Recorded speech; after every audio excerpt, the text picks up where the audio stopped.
कहानी की शुरुआत होती है साल 2054 में, जहां हम मिकी नाम के एक आदमी को एक दूर दराज के प्लेनेट पर देखते हैं। जैसे ही उसकी आंख खुली तो वो एक बर्फीली खाई में गिरा हुआ था। तभी उसे एक शिप दिखाई दी तो उसने अपने दोस्त टीमो को आवाज दी। टीमो उसे जिंदा देखकर हैरान था, पर जब टीमो शिप से बाहर आया तो उसने सिर्फ मिकी की आग उगलने वाली बंदूक यानी फ्लेम थ्रोअर उठा ली, मगर मिकी को नहीं बचाया। उसने कहा कि ऐसा इसलिए क्योंकि मिकी वैसे भी जल्द ही मरने वाला है, उसे बचा के कोई फायदा नहीं होगा। असल में मिकी कोई आम इंसान नहीं बल्कि एक क्लोन था। इससे पहले भी उसे 16 बार एक क्लोन की तरह उगाया जा चुका था और ये उसका 17वां क्लोन था। जब भी उसकी मौत होती तो कंपनी कंप्यूटर से एक नया शरीर बना लेती। उसके दिमाग की सारी यादें हर हफ्ते कंप्यूटर में सेव की जाती थी और नया शरीर बनाने के बाद उसमें डाल दी जाती, ताकि उसे अपनी पूरी जिंदगी का सब कुछ अच्छे से याद रहे। ये सब साइंस डिपार्टमेंट के लिए इतना आम हो चुका था कि अब वो इस पर ज्यादा ध्यान ही नहीं देते थे। जब साइंटिस्ट मिकी 17 को प्रिंट कर रहे थे तो अचानक मशीन से एक तार गिर गई, जिस वजह से प्रोसेस में थोड़ी गड़बड़ी आ गई। असल में धरती पर क्लोनिंग करना मना था और इसे सिर्फ अंतरिक्ष में एक्सपेंडेबल्स नाम के लोगों के साथ किया जाता था। मिकी भी ऐसा ही एक एक्सपेंडेबल था, जिसका मतलब था कि उसे अंतरिक्ष में खतरनाक मिशंस के लिए भेजा जाता, क्योंकि अगर वो मर भी गया तो वो और मिकी बना लेंगे। उसका तो काम ही दरअसल मरना था। एक दिन उन्होंने मिकी को मरम्मत का काम करने के लिए स्पेसशिप से बाहर भेजा, पर जल्द ही मिकी को एहसास हुआ कि वो झूठ बोल रहे थे। स्पेसशिप में कोई गड़बड़ी थी ही नहीं, बल्कि वो उसे खतरनाक रेडिएशन में भेजकर टेस्ट करना चाहते थे कि बाहर अगर नॉर्मल इंसान जाएंगे तो क्या होगा उनके साथ। तभी अचानक स्पेसशिप से एक औजार उस पर आ गिरा और उसका हाथ कट गया, जिसे देखकर साइंटिस्ट मजे ले रहे थे। इसके बाद उन्होंने अगला मिकी प्रिंट किया तो उसके पास जीने के लिए सिर्फ 15 मिनट बाकी थे। तो साइंटिस्ट्स ने फटाफट सैंपल्स लेने का काम शुरू कर दिया। असल में इस सब की शुरुआत धरती पर 4 साल पहले हुई थी। मिकी टीमो का सबसे खास दोस्त था। टीमो ने उसे कुछ खतरनाक गुंडों से कर्जा दिलवाकर अपनी बेकरी की दुकान खोलने में मदद की, मगर उनका बिजनेस ठप हो गया और जल्द ही वो गुंडे उधार वापस लेने के लिए हाथ धोकर उन दोनों के पीछे पड़ गए। टीमो और मिकी ने भागने की कोशिश की, मगर गुंडों ने उन पर स्पेशल ग्रेनेड से हमला किया, जिससे उन्हें जोरदार बिजली के झटके लगे और वो बेहोश हो गए। जब उनकी आंख खुली तो वो माफिया बॉस डैरियस से मिले, जिसे अपने कैदियों के शरीर को आरी से काटने में मजा आता था। टीमो और मिकी को समझ आ गया कि अगर उन्होंने पैसों का इंतजाम नहीं किया तो उनका भी यही हाल होगा। यही समय था जब उन्होंने धरती छोड़कर जाने का फैसला किया। मिकी ने किसी और प्लैनेट पर बसाई जा रही नई दुनिया का हिस्सा बनने के लिए फॉर्म भर दिया, लेकिन उनकी तरह लाखों लोगों ने ये फॉर्म भरा था।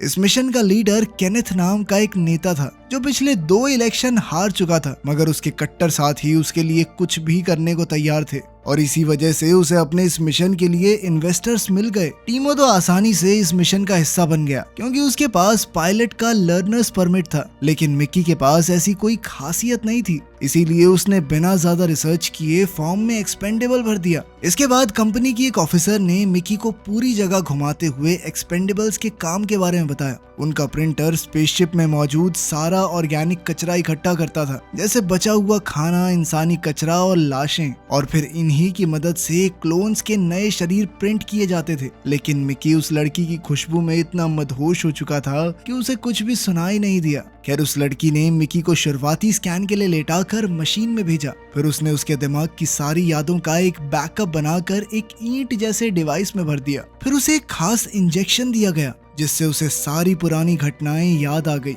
और तब मिकी की माँ की मौत वाली यादें उसकी आंखों के सामने आई। उस दिन जब वो कार में जा रहा था तो मिकी ने गलती से एक लाल बटन दबा दिया और उनकी गाड़ी का जबरदस्त एक्सीडेंट हो गया। जब उसने मंजर फिर से देखा तो वो फूट फूट कर रोने लगा। खैर, फिर वो लड़की एक बंदूक उठाकर उसे गोली मारने लगी, क्योंकि अब उसे बार बार मरने की आदत डाल लेनी चाहिए। मिकी बहुत डर रहा था, लेकिन फिर भी लड़की ने ट्रिगर दबा दिया, लेकिन कुछ हुआ नहीं। खैर, इसके बाद स्पेसशिप अंतरिक्ष की ओर निकल पड़ी और मिकी बाकी क्रू के साथ जिंदगी के नए तौर तरीके सीखने लगा। वहाँ का खाना एकदम बेकार था और सबको एक जितना खाना मिलता था। अगर किसी ने भी ज्यादा लेने की कोशिश की तो एक अलार्म बजने लगता, जिसका मतलब है कि उन्हें खाना वापस रखना होगा। खैर, क्रू के पहले लंच ब्रेक के दौरान कीनिथ अपनी पत्नी येल्फा के साथ सबके सामने आया। ये साफ था कि कीनिथ का दिमाग बहुत ज्यादा तेज नहीं था और येल्फा चर्च के साथ मिलकर अपने फायदे के लिए उसका इस्तेमाल कर रही है। वहाँ के ज्यादातर लोग केनेथ को देखकर काफी खुश थे।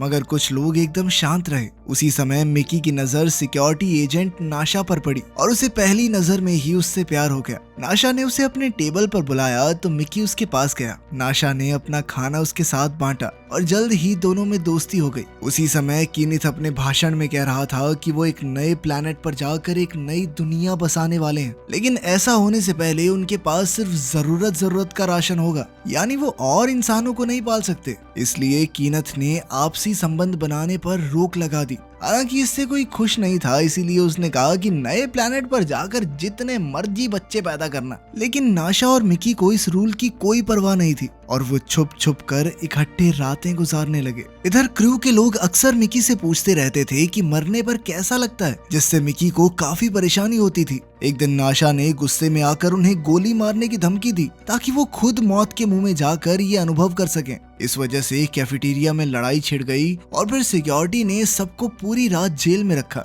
मिकी को तो सजा के तौर पर पहले से आधा खाना दिया जाने लगा। इधर जब काय और जेनिफर नाम की लड़कियां मिकी के करीब जाने की कोशिश करती थी तो नाशा जल्द ही वहां आकर सबको ये दिखा देती कि मिकी सिर्फ और सिर्फ उसका है। आखिरकार कुछ समय बाद स्पेसशिप उस प्लेनेट पर पहुंच ही गई जहां उन्हें जाना था और साइंटिस्टों ने मिकी को बिना हेलमेट के बाहर भेज दिया ताकि वो उस इलाके में जितने वायरस हैं सबको इकट्ठा करके ला सके। मिकी बाहर जाते ही बीमार होकर मर गया, लेकिन इस वायरस की वैक्सीन ढूंढने के लिए उन्हें इस मिशन को बार बार दोहराना पड़ा।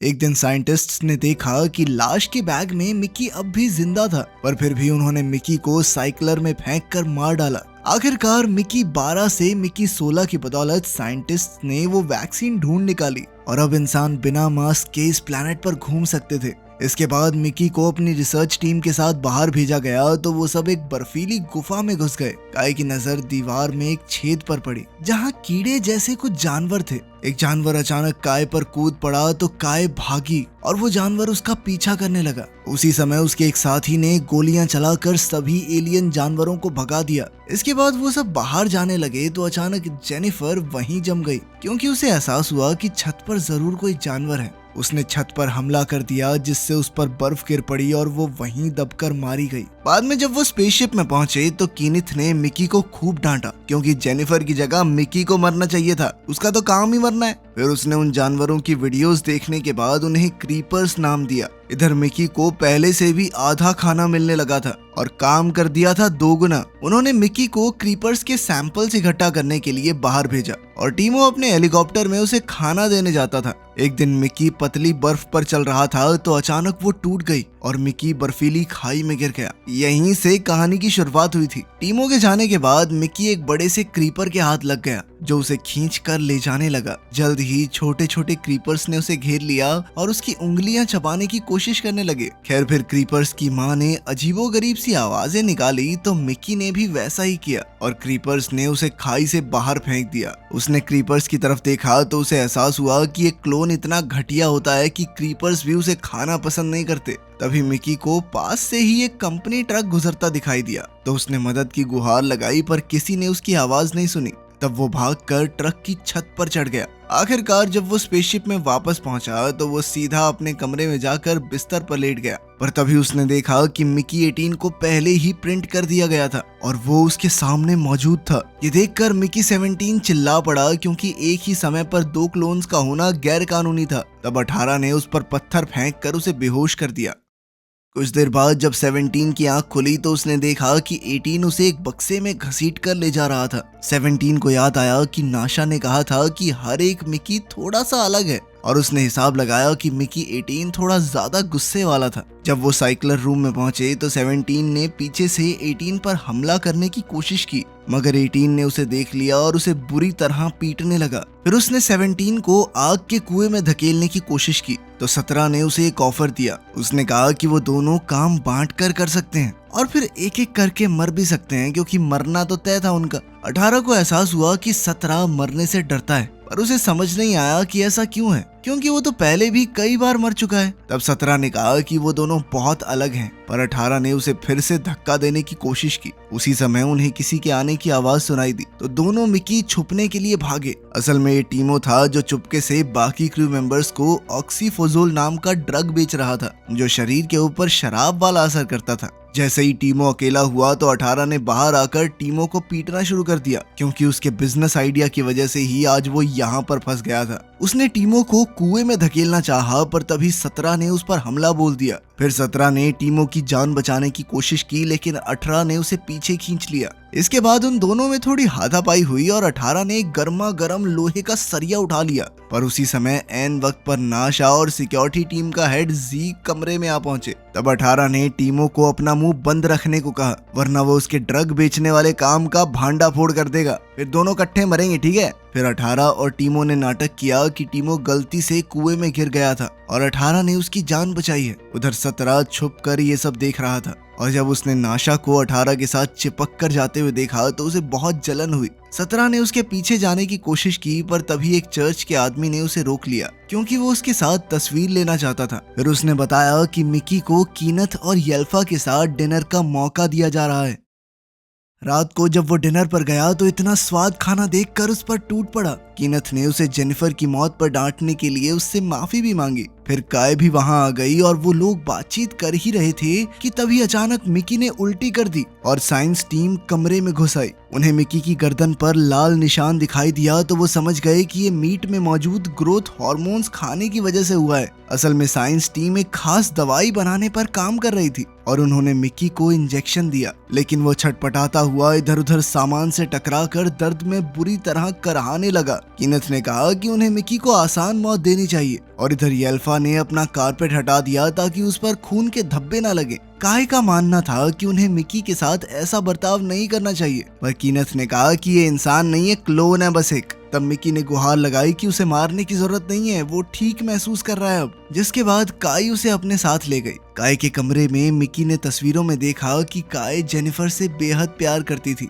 तब काय ने मिकी से मरने के बारे में पूछा, क्योंकि वो जानना चाहती थी कि जेनिफर ने मौत से पहले क्या फील किया था। मिकी ने बताया कि एक बहुत ही डरावना अनुभव है। फिर काय ने उसके करीब आने की कोशिश की, पर मिकी घबरा कर भाग गया। इसके बाद जब वो अपने कमरे में पहुंचा तो नाशा ने पहचान लिया कि वो नंबर 17 है। असल में 18 ने उसे पहले ही सब कुछ बता दिया था। फिर उसने अपनी लिपस्टिक से दोनों के शरीर पर नंबर लिख दिए। उसी समय काय उनके कमरे में आ गई और उसने दोनों क्लोन्स को देख लिया, पर वो बिना कुछ कहे कमरे से चली गई। तभी नाशा उसे रोकने के लिए उसके पीछे दौड़ी। उधर क्लोन्स टीवी देख रहे थे, जिसमें कीनथ अपने साइंटिस्ट्स के साथ एक टॉक शो पर बात कर रहा था। तब 17 ने 18 को डिनर के समय हुई सारी घटनाओं के बारे में बताया कि कैसे कीनथ सिर्फ एक एलर्जी इन्फेक्शन के चलते भी उसे मारना चाहता था। ये बात सुनकर 18 को बहुत गुस्सा आया। अब वो नाशा की बंदूक लेकर कीनथ की जान लेने निकल पड़ा। उधर काय एक से ज्यादा क्लोन्स की रिपोर्ट करने गई थी, पर नाशा उस तक पहुंच गई। तब काय ने कहा कि अगर नाशा चाहती है कि काय किसी को भी इस बारे में ना बताए तो उसे काय को एक मिकी देना होगा।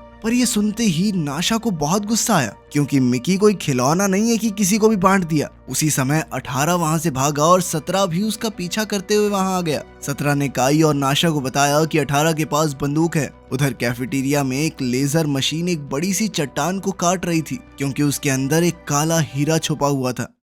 उसी समय 18 भीड़ में छुपकर बंदूक चलाने के लिए तैयार हो गया, पर तभी एक आदमी ने उसे धक्का दे दिया। उसी समय एक चट्टान में से एक छोटा क्रीपर बाहर आ गया और सभी लोग बुरी तरह डर गए। चारों ओर अफरा तफरी मच गई और कीनथ टेबल पर खड़ा होकर इस क्रीपर को पकड़ने का हुक्म देने लगा। साइंटिस्ट्स ने तुरंत हैजमेट सूट पहने और क्रीपर को पकड़ने की कोशिश करने लगे, लेकिन कोई फायदा नहीं हुआ। तब कीनथ ने 17 को भी क्रीपर को पकड़ने का आदेश दिया। जैसे ही क्रीपर एक जगह रुका तो 17 ने वही अजीब सी आवाज निकाली जिस तरह उसने उस दिन क्रीपर्स की माँ को बोलते सुना था। उसे ऐसा करते हुए डोरोथी ने बहुत ध्यान से देख लिया। इसी दौरान 18 वहां पर कीनथ को मारने पहुंच गया। उसने गोलियां भी चला दी, पर नाशा और 17 ने उसे धर दबोचा। उसकी गोली सीधा काले हीरे पर जा लगी और तभी अचानक एक और क्रीपर कीनथ के चेहरे पर चिपक गया। काई और बाकी गार्ड्स ने गोलियां चलाकर क्रीपर को मार डाला और उधर साइंटिस्ट्स ने पहले क्रीपर को पकड़ लिया। इस बच्चे की चीखें बाहर गुफा में मौजूद उसकी माँ को सुनाई दे रही थी।